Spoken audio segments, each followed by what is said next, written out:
love is, it's intentional, and it's like something you have to do. Like, you have to, like, focus. Love requires focus. A lot of focus. And then if you get distracted, then get distracted. It's something that you have to be attentive towards, I think. Wow, this thing is went out again. Do you have any other questions? So what is a good way for people to navigate their minds? To navigate your mind? Yeah. I don't know if this is going to say lit. Well, follow your curiosity. I mean, I would imagine that the reason why you want to navigate your mind is because you want to learn about it. So, let me just say, follow your curiosity and then learn something. And then also, like, trust your intuition, but don't trust your perception. So when you're in your mind, you might think you understand everything about it, but you could have perceptual illusions about your own mind. Self-deception. And then you can hide stuff from yourself for, like, sneaky reasons. And, you know, that can cause problems. So I would also say be extra thorough and, like, cautious and open-minded. Like, as you're navigating your own mind, be very open-minded about your own mind, and then acknowledge that most of the time you're just working with, like, the end product of some command you asked yourself to do, and you didn't actually look at the back end of everything your mind did to make a certain result. Most of the time you just tell yourself to do something, and you get the product, you don't really question the process. So consider that maybe, like, you really don't know that much about how your mind works. Like, learn. That's all I would say. And that it's also infinite, so never ever think that you're finished exploring it. Like, you always have more stuff to learn about your mind and yourself, but you will never be done learning about yourself. So what if somebody's scared of their minds? Well, that makes a lot of sense, because your mind is very powerful, so it can do scary things. But I think it comes back to vibration and energy. Where it's like, you should know that your mind is capable of harm, just because, as a fundamental principle, every living thing is capable of harm. So is your mind. That's a part of being capable of harm, because fear starts in the mind, you know that, and it applies to everyone you might want to scare. But you can also scare yourself and hurt yourself, but that has to come from an intention or a vibe, an energy that is hurtful. Most of the time, you will scare yourself when you're already in the vibe of being scared or nervous about something. When you're already, like, in that energy, or something else already scared you, and then you scare yourself even more on top of it. But if you manage your vibration and your energy, and you focus on creating the things that you want to see, and if you need to address something that you're afraid of, going about that patiently and gently, then I think you should be alright. Even though your mind is scary, you should just appreciate the fact that you have a scary mind, which means it's very powerful and it's capable of harm, which is useful for self-defense. So it doesn't mean things are out of order, it just means you need to know how to use your mind and, like, how to handle it, how to be responsible with it.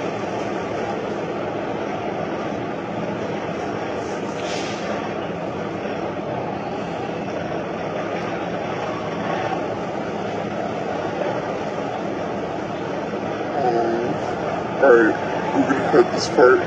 Snip. I wrote this theme And it's like,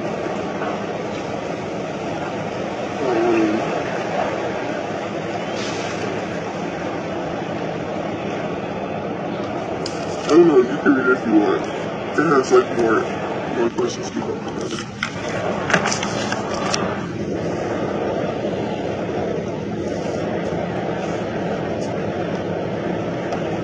I did not mean to roll up my sleeves.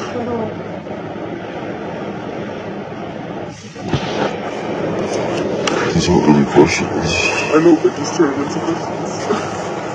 If I could peer into your mind and send love, I would ask you that. Yeah. Or you could ask me. Oh, well, I don't know.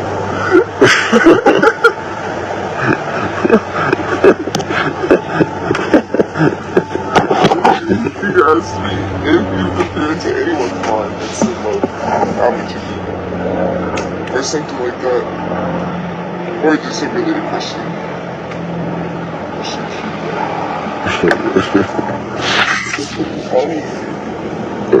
Don't laugh at it in the way that. Don't laugh. Is it good? Yeah, you're doing great. Is Don't. it fascinating? Yes. Don't laugh at any of the ways that I figured out how to ask these. Alright, ready? Yes, I'm ready. Okay, 3, 2, 1.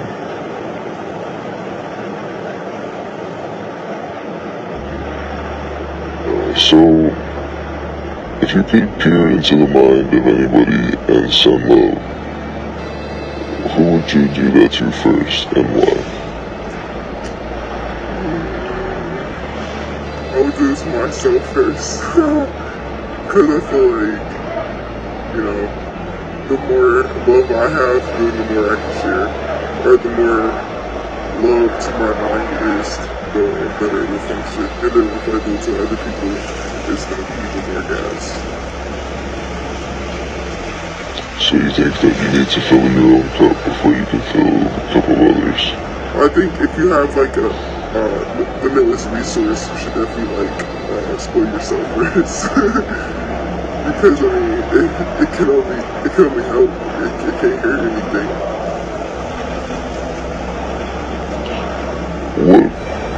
What is a good time to hear you're not alone? What is a good time? Well, I mean, I think going off the first idea, like, part of the way, like, if I was looking to somebody's mind, I feel like a lot of us feel a similar way, which is, you feel repressed, you feel like there's something greater to express, or that we desire, or want to try, or do, or be, that the world is holding us back. And then the way the world is holding us back is like a lot of different ways, which is partially a system, making things hard to access, and then another system, the system of symbols and ideas and stories that tell us how life goes, how, you know, who wins, who loses, what's normal, etc. So then we naturally just start to be bound to these stories, even if we don't feel to them. All the stories we picked up from media and mythologies. And then there's another system, which is your social life, where there's plenty of other people who have also been affected by this big system of systems that indoctrinates us. And so then there's other people in your life that will reinforce limiting beliefs. So when you dare to step out and try something, there's always going to be someone else who loves you or cares about you or close to you that's like, oh no, you can't do that because X, Y, Z, yada yada. And then people are just like, they're, you know, regardless of which way it comes from, you try to roll through that concrete, and then there's either things you absorb from the past ready to hold you back, the system ready to hold you back, or other people's ideas ready to reinforce the system. And so a lot of times we feel this anxiety where we're like, we know that we have this self and this vision, this idea, this thing to express, and we know it's real, we can feel it, but it feels like the world can't see it. The world is saying it's not real, and it feels like every time we try to express it, something always pushes us down or holds us back, and then we can start doing the biggest mistake, which is to internalize the failure as our fault. And then we're like, oh my god, it's me. Every time I try XYZ, it always goes wrong. XYZ, never works out. And then you start to think it's you, when really it's like, no, you're designed to keep failing in that way. And so I would tell people, you're not alone in that sense that, look, we're all going through like the same thing. And the one thing you need to know is the system, etc., whatever it is, it's a behemoth, and it's designed to keep you from creating your own reality and having sovereignty over yourself, because we live kind of in a totalitarian world where like human beings and their souls are just looked at as objects to be profited from rather than like contributions. So you're always going to have to fight against some sort of system, a system of ideas, a system of material realities, a system of influences. You're always going to have to be fighting against them to truly express yourself. And the thing that you should know, and the way I would send love, if I could put it to anyone's mind, is to remind you, it's not you. You're amazing, you're beautiful, you're just right how you are. Keep being you, and keep pushing up against everything holding you back. Never stop pushing against it. Always find your way around it. Find your way through, find your way above, find your way to transcend. Have you overcome it. Always overcome it. Never associate it with yourself. Just keep overcoming it over and over and over. And eventually, the system will not know how to hold you back anymore. I see. And you mentioned the system. In regards to that, do you think that life really changes? And is anything possible? Yeah, so these are like fundamental questions, and if you ask your child this, they would know the answer, obviously. The child would say, of course anything is possible. And then if you ask a child, can life change? They'll be like, of course, everything's always changing. But this is so hard for adults to believe, because we've been brainwashed.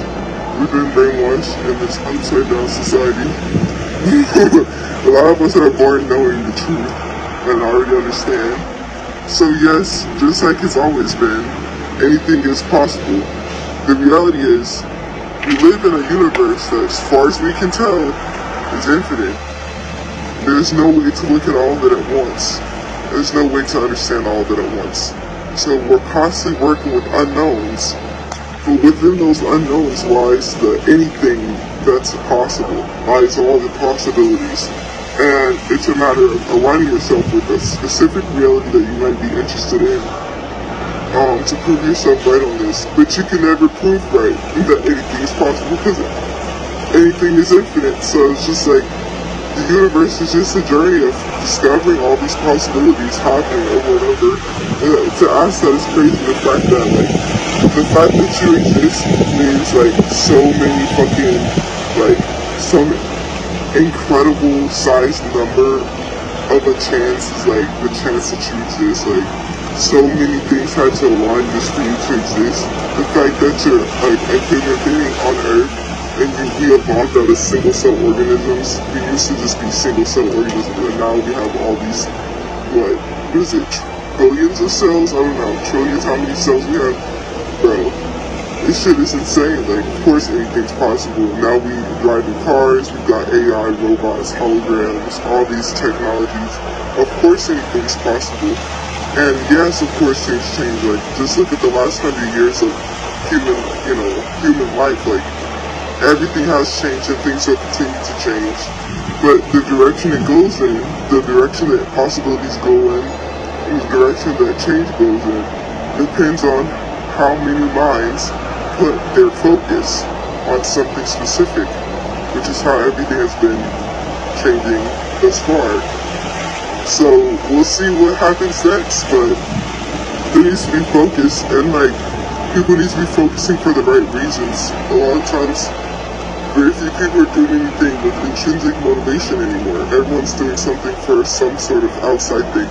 Some carrots, money, security, fame, status, etc. If you keep doing things for that reason, you don't even know what you're doing, you just know why. But we need to do something with intention and actually know what we're doing and why we're doing it for like a reason that is inside of the thing itself, not just something we're earning because we're making it. The more people do intentional things like this and put their focus on intentional things, real solutions to real problems that actually have a need that is not just about some sort of extrinsic reward, but as the human being creating it can see, this is going to help other people, this is going to make our lives better. We need more things like that. The more we focus on things like that, the better life will become for people. But we've gotten so focused on profitable technologies, profitable inventions, etc., that, literally life-saving and innovative inventions are getting destroyed because they will mess up the market that greedy people want. You know what I mean? There's literally been a suppression of technology because of greed. So we need to be able to overcome that collectively and actually be able to access the full breadth of technology and good ideas that our species has to offer to itself. Because it's way better than like what we can see now. There's a lot of shit being like slowed down, covered up, destroyed, etc.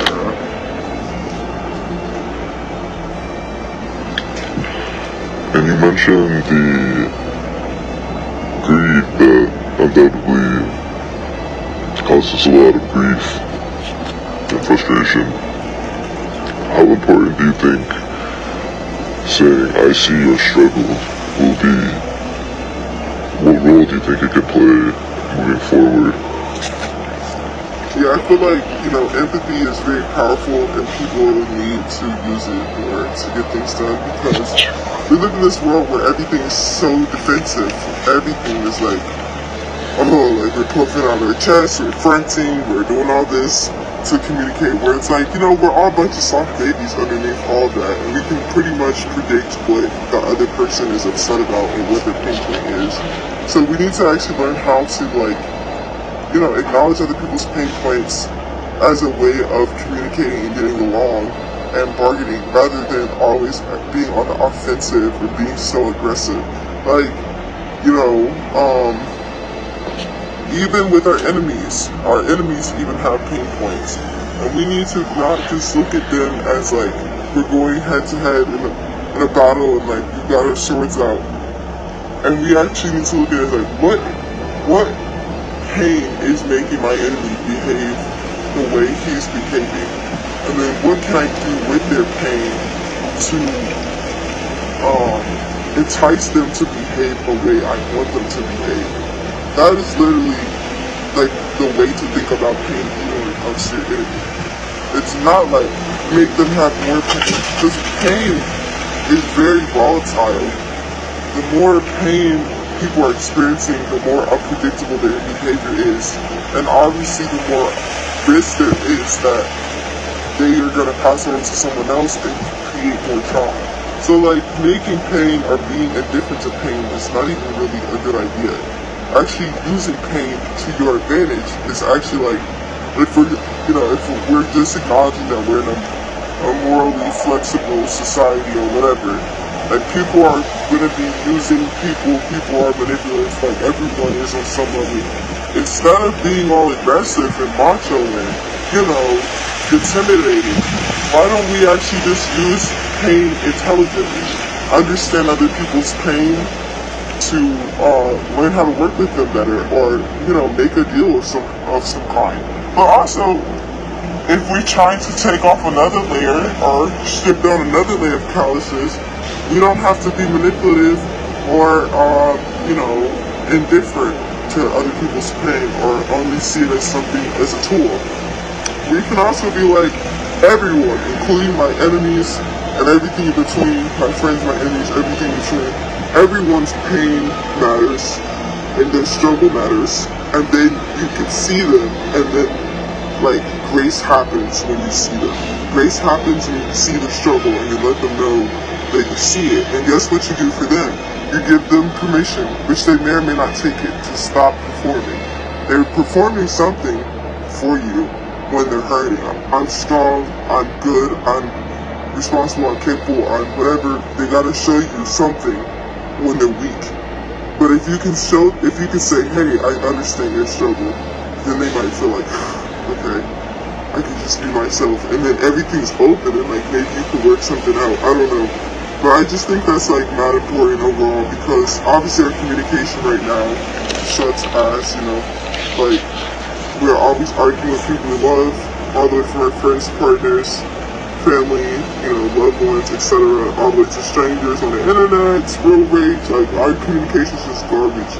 So like that's like communication tip right there. It's just like everyone's struggle matters. Yours does. Like we're literally all in this together.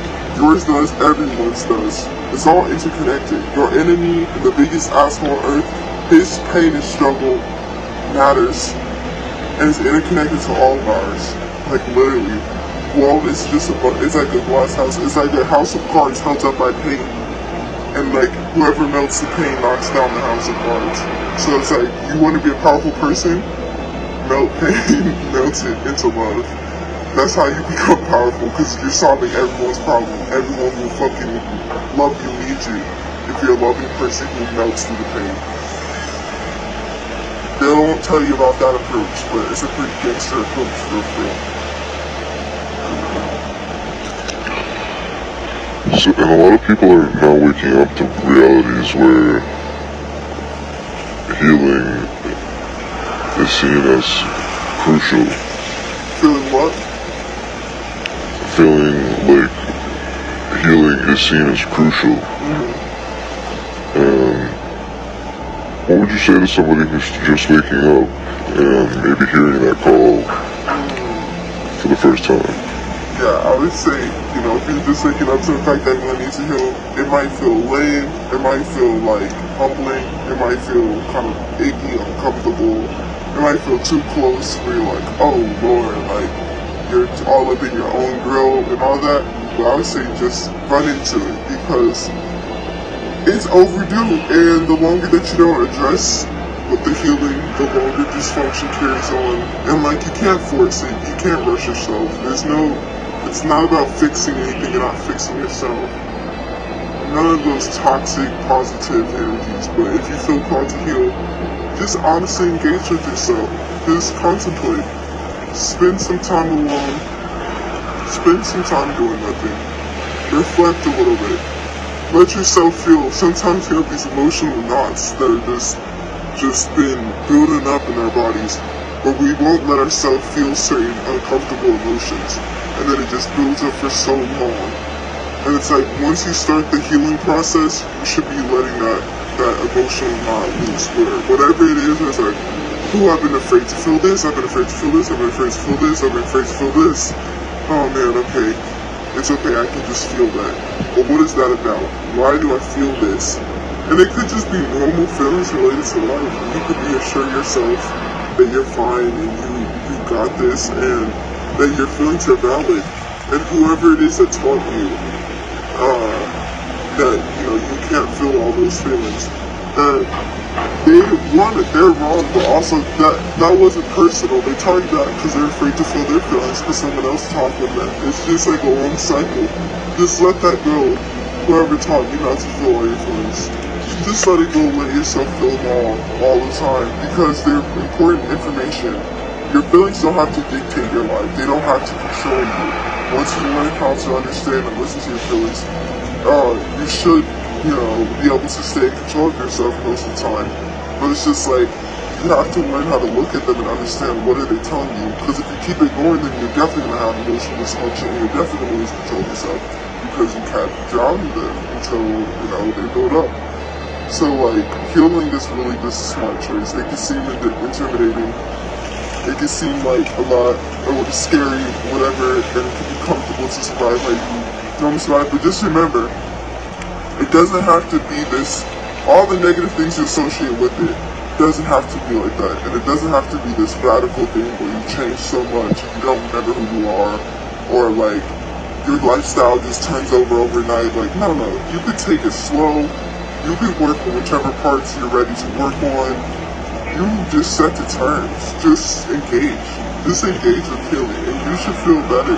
Because there's some tensions that you've been waiting to let go of, and you don't even understand what's wrong. You haven't diagnosed it yet. You haven't released that tension. And it's just like checking up on your body, like doing stretches and stuff, and exercises. It's the same thing, but it's for your mind and for your soul, and, you know, your spirit. And doing, you know, being strong and healthy and put together and organized in that way. So it's like, it should be more normalized. But even, you know, Western forms of healing are all dysfunctional. So that's why none of us even really know what to do to heal. And I would just say, because of that dysfunction, I say follow your intuition. If something doesn't feel right, something doesn't feel safe or healing, it probably isn't. And if something, you know, does truly move your spirit, then maybe look into that. And there could be other modalities outside of Western medicine. It could be all kinds of spaces, spiritual spaces, religious spaces, third spaces, nature, etc. All kinds of spaces that can offer some sort of relief. So just figure out what works for you and disengage. I think something that might stop people from seeing how helpful that could be and how important it is in general is maybe they think that they're just one person and they don't see the role that they may be able to play. I see exactly what you mean. Like, because of the system, fucks up our self-esteem, and then we get individualized, and then we feel like we're failures too. Of course, you start to think like, oh, I'm just one person, what am I going to do, what am I going to do, whatever. But trust me, every person that you see in the world that's successful or whatever, they're also just one person. And they just as fucked up as you. They have problems, they have things they're not good at, they have dysfunctions, they have insecurities, they have confusions, just like you. They just figured out how to fit themselves into the right mechanism to create this result. And that's why they're successful. Or maybe they got lucky, they got somebody put them on, I don't know. Nevertheless, I say all that to say, it's like no one is more special than anyone else, really. It's just up to each person how they apply themselves. So you can have as big as an impact as you want. And also, your goal might not be grandiose. You look at Westerners are brainwashed to think success means fame, status, you're well known, you're the top of the town, blah blah blah. Maybe that's not what your role is. Maybe your role is being a part of community, and that you are a reliable neighbor, that you offer this thing to the community. You participate in this way, you're a part of this group. Maybe you're part of a community and you're an important part.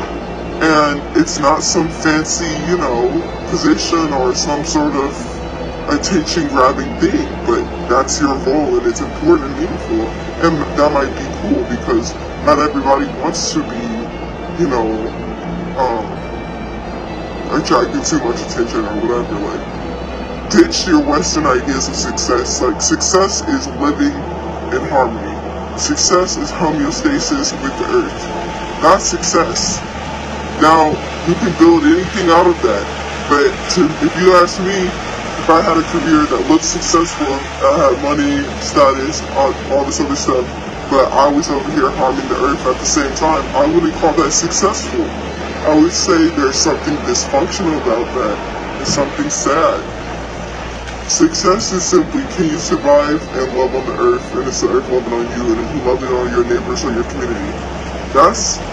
That could be, there's a role for you somewhere. Now, y'all might do all kinds of stuff. Y'all might create things, launch things, have projects. Y'all might just chill. Y'all might not do shit for real. Y'all might just be around the house or around the village and just tend to the land. Y'all might do something simple, and that's also literally just as cool. Like, they're both necessary. So, you know, rethink the roles of everything, the roles for everything. All these roles we've been taught, how to be partners, how to be parents, how to be kids, how to be students, how to be creators, how to be homeowners, how to be landowners, all these things, how to be abundant, how to be successful. All these roles are hella dysfunctional. Go back to the indigenous styles of living and then look at what those people do. and then you'll probably have a better blueprint of something more normal and sane of like roles. But this colonizer shit is all insanity. All the roles are literally insane. Just throw it all out. Don't even reason with it. Like, it's not to be bothered with. It's all insane. And then find your role from that perspective, from a decolonized lens, where we don't try to put all these people in hierarchies in such like a gross way, and we can actually just appreciate the everyday person and their roles. You know what I mean? Without it being this competitive, sad, isolated, rat race for nothing.